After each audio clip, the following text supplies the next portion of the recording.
Olha, e apesar de estarmos mostrando diariamente a diminuição de casos confirmados do novo coronavírus e a flexibilização de atividades em todo o estado, os cuidados, como eu já falei agora há pouco, não pode ser deixado de lado não, viu? De jeito nenhum. Principalmente porque esses números, se esses números voltarem a crescer, a gente pode retroagir, né? Vai lá para trás, a gente está na etapa 6 de convivência com a Covid-19, pode voltar. Imagina acontecer tudo que a gente já passou agora, tanta dificuldade que a gente conseguiu superar, e de repente voltar a isso, porque as pessoas não estão se cuidando da forma que devem, né? Sobre esses cuidados a gente conversa agora, via Skype, com o infectologista Felipe Prohaska. Primeiro de tudo, doutor, seja bem-vindo aqui ao Ronda Geral para conversar com a gente e trazer mais informação para a população que de repente acha que flexibilizou, também pode flexibilizar de cuidados. Boa tarde, doutor. Boa tarde, é um grande prazer poder estar aqui, mesmo à distância, né? Infelizmente a gente não está tendo essa oportunidade de estar presente. E você foi perfeito no comentário. O mais importante agora, nessa retomada das atividades, nessa flexibilização, são as regras que são necessárias e os cuidados atrelados a isso. Então, nós estamos falando de reabrir academia, mas com regras. Reabrir bar e restaurante, mas com regras. Não dá para seguir o que se fazia antes. Porque se nós seguirmos o que fazíamos antes, nós vamos passar por outra sequência desnecessária, como passamos agora. Estamos falando de 80 mil casos no estado de Pernambuco que foram testados positivos.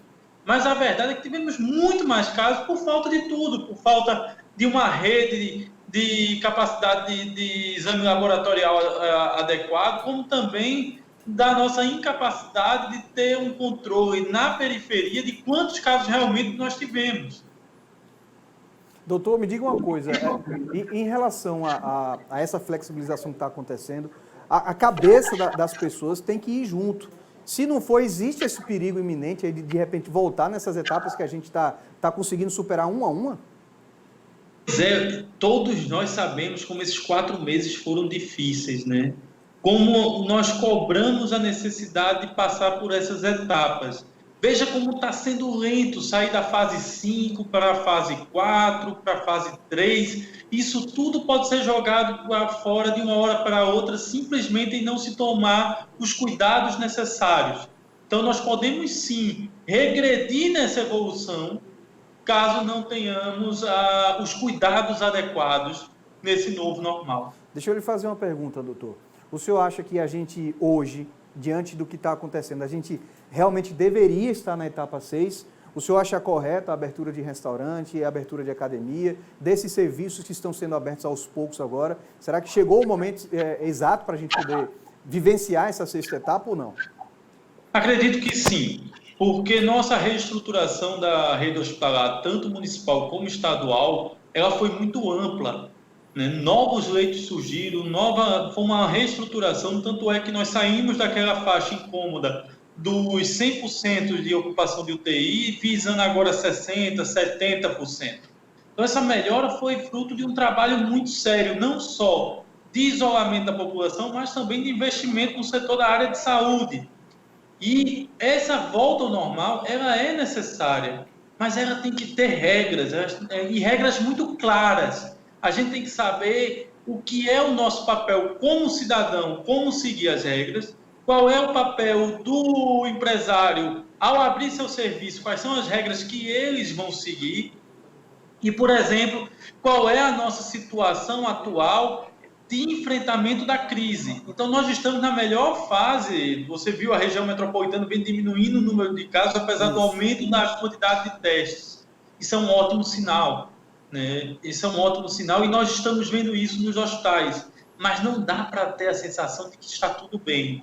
O vírus ele está presente e está nos espreitando. Ele pode sim retomar toda essa presença dele. Só que é nosso momento, é um tripé que envolve as pessoas, os comércios e o governo. O governo tem que fiscalizar, as empresas têm que atuar de forma séria e nós temos que aproveitar de empresas que tenham protocolos seguros. Ir para uma academia que você vê que os protocolos são seguros, ir para um supermercado que você vê que tem um trabalho sério ali sendo realizado.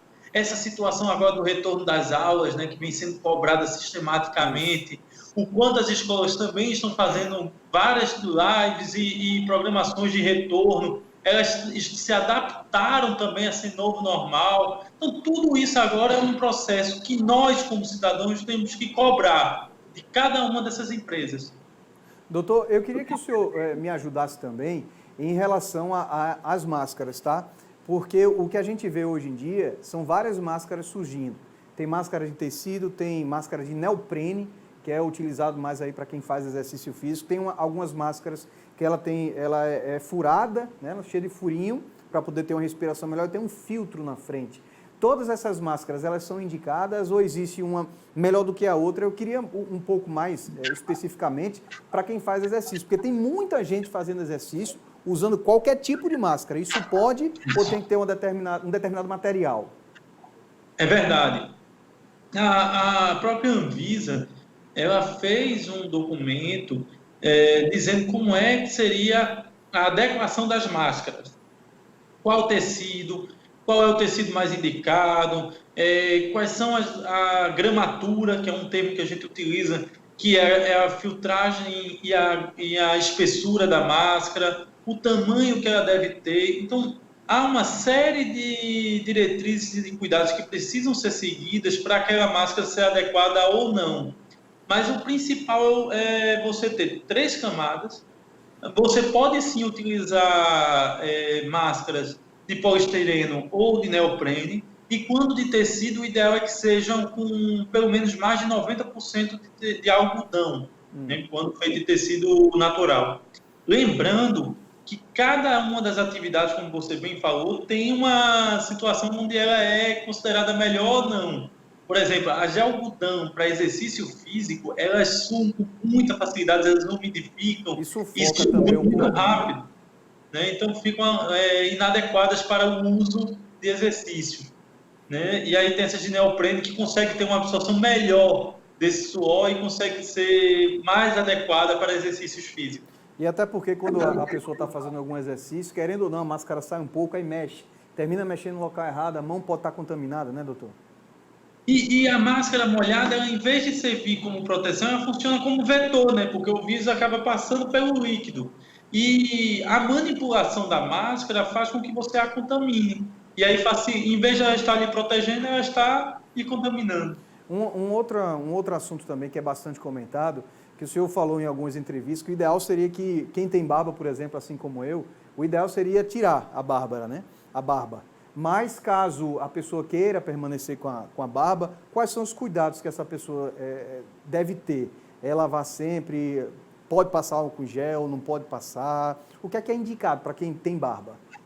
No caso de barba, principalmente quem trabalha em situações onde fica muito exposto, né? Profissionais da área de saúde, por exemplo, foi uma indicação que nós fizemos bem no começo para tentar minimizar a presença do vírus lá.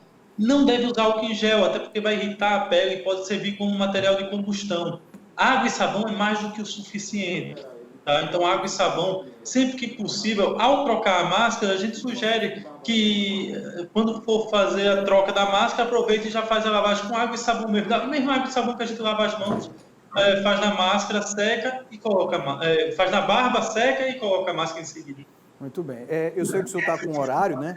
Tenho que liberar o senhor, senão a gente ficar conversando aqui. É bom que a gente tenha uma conversa dessa para esclarecer e ajudar a população. Mas permanece, então, os cuidados, todos os cuidados. Lavar a mão, passar álcool em gel com frequência, usar máscara e também, se for sair de casa, porque tem que sair de casa, sai. Mas se puder ficar, fica. Isso ainda também está de pé, né?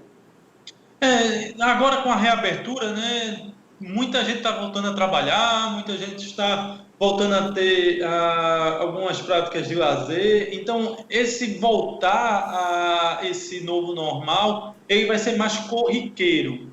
Porém, aí é onde os cuidados têm que ser redobrados, né? Então, a lavagem das mãos agora vai ter que ser mais sustentada, o uso de máscara também vai ter que ser mais sustentado. E importante lembrar que só de ter tido esses cuidados, nós diminuímos não só o corona, mas uma série de outras doenças, como meningite, conjuntivite, né? Outras doenças infecciosas que eram comuns nessa época do ano e que nós não estamos tendo devido aos cuidados com relação ao corona. Ou seja, são cuidados que devem permanecer para o futuro. Nós devemos higienizar mais as nossas mãos, ter esses cuidados de higiene com maior frequência para minimizar o risco não só do corona, mas de tantas outras doenças que fazem parte do nosso dia a dia a cada ano. Muito bem. Então, doutor Felipe Prohaska, mais uma vez, muito obrigado por ceder um pouco do seu tempo para conversar com a gente aqui e esclarecer um monte de dúvida.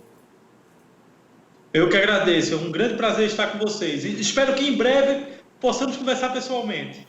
Com certeza, com certeza. Obrigado, doutor. Uma boa tarde para o senhor. Bom trabalho. Obrigado. E interessante, viu, Pet? Hoje eu voltei para a academia, viu? Você falou que eu tinha que voltar, né? Você falou? Isso. Arthur já está para a academia, eu voltei. Agora, o que eu acho legal, sabe o que é também, Fran? Você que também estava querendo que a academia voltasse, logo que abrisse logo. Foi. Se matriculou? Não, só para ver o pessoal passando. É só para ver o pessoal passando, né? Movimento. Há quanto tempo que você não vai na academia, Fran? Nunca fui. Nunca foi? É. Meu Deus do céu. O Pet, coitado, tá doidinho para jogar bola, mas não pode não, viu, Pet? Ainda não pode. Tá liberado não, não tá liberado não. Mas o interessante, sabe o que é? Hoje na academia, foi bem interessante. Eu fui para fazer o meu exercício, que eu adoro fazer, mas também para ver como é que é o comportamento dentro da academia. A gente vê através de reportagem, a gente vê como é que está acontecendo a preparação com a câmera, né? Quando o repórter vai, tem a câmera, então tem que ter aqueles cuidados, tem que mostrar como são os cuidados. Mas eu fui para ver na prática também. Então eu fui e achei bem interessante. Pelo menos a academia onde eu malho, onde eu treino, tem álcool em todo canto, tem álcool em gel, tem álcool líquido a 70 também. Não estão mais utilizando aquele paninho tipo azul, rosa, que é reutilizável. Agora é papel toalha, né? Então você só pode usar uma vez aquele papel e acabou-se. As pessoas estão respeitando a distância, tem que fazer um agendamento pela internet. Então, hoje, por exemplo, tinha uma... Eu vou contar uma história aqui, porque eu acho bem bacana, para ver como é que as pessoas estão se ligando. As pessoas elas já estão com aquilo na cabeça. Grande parte das pessoas está com aquilo na cabeça de tem que fazer o correto, não pode fazer o errado. E se fizer, tem que corrigir na hora. Tinham 3 máquinas para treinar peito lá, por exemplo. Então fica as mesmas, para fazer o mesmo exercício, que a gente chama de voador lá que tem. Então ficava uma máquina aqui, livre para ser utilizada, uma no meio isolada, ninguém pode usar, e a outra livre. Eu estava em uma máquina, chegou um rapaz para fazer, sentou na que não podia. Ele sentou na que não podia, porque ele não tinha visto o aviso. Mas quando ele se tocou, ele tomou um susto danado, olhou para a máquina e saiu. Esse é um tipo de comportamento ideal, né? Ele sabe que está fazendo errado ali, não foi de propósito, foi sem querer, mas saiu. E é bem interessante isso. Eu acho que esse é o comportamento que as pessoas estão se adaptando ao novo normal. Isso que é interessante.